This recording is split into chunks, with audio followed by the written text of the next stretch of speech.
ইমোতে চলে আসলো অসাধারণ একটি আপডেট। এখন থেকে যদি আপনি ইমোতে যদি স্টোরিতে যদি ফটো বা ভিডিও আপলোড করেন, এখন থেকে ওইগুলো কিন্তু ভাই আর ঝাপসা বা গোলা হবে না বা ফাটবে না। তো ওই সেটিংসটা আপনাদের ইমোতে করতে হবে। তো চলুন কথা না বাড়িয়ে আমার ফোন স্ক্রিনে শেয়ার করে একটি সেটিংসের মাধ্যমে আপনাদেরকে দেখিয়ে দিই। তো এর জন্য কী করবো, আমরা এখানে ইমোতে চলে যাব। আপনি যে ইমোটি ব্যবহার করেন সেটি প্লে স্টোর থেকে আপডেট দিয়ে দেবেন। ওকে, তো আমি এখান থেকে ইমোতে ক্লিক করলাম। ক্লিক করার পর আমরা এই যে অ্যাড স্টোরি এখানে একবার ক্লিক করব। ক্লিক করার পর তারপর আমাদের যে গ্যালারিটা ওইটা ওপেন হয়ে যাবে। তো ওপেন হওয়ার পর ধরুন আমি এখান থেকে একটি ভিডিও সিলেক্ট করে দিব। ওকে, যে ভিডিও আমি আপলোড করতে চাই সেই ভিডিও আমি এখান থেকে সিলেক্ট করে দিব।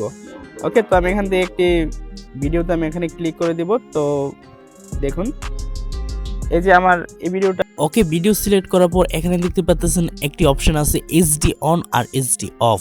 আপনারা কি করবেন, এটা যদি অফ থাকে তাহলে এটাকে অন করে দিবেন। এই যে এখানে দেখুন এইচডি অফ আর এই যে এখন দেখুন এইচডি অন।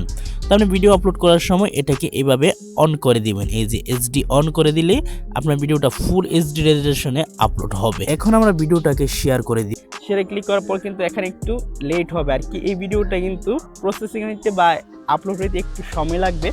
আর সময় লাগার পর সেটা আপনি ক্লিক করে দেখবেন একদম ফুল এইচডিতে থাকবে। এরকমভাবে কিন্তু আপনি চাইলে এখন থেকে এরকমভাবে স্টোরি দিয়ে কিন্তু আপনার যে ভিডিওগুলো রয়েছে বা ফটোগুলো রয়েছে সেগুলো কিন্তু ফুল এইচডিতে আপলোড হবে। সো বন্ধুরা, আশা করি এই আপডেটটি আপনাদের কাছে ভালো লেগেছে। যদি ভালো লেগে থাকে অবশ্যই চ্যানেলটি সাবস্ক্রাইব করে আমার পাশে থাকবে। সো ভালো থাকেন, আল্লাহ হাফেজ, দেখা হবে আরেকটি নতুন ইন্টারেস্টিং ভিডিওতে।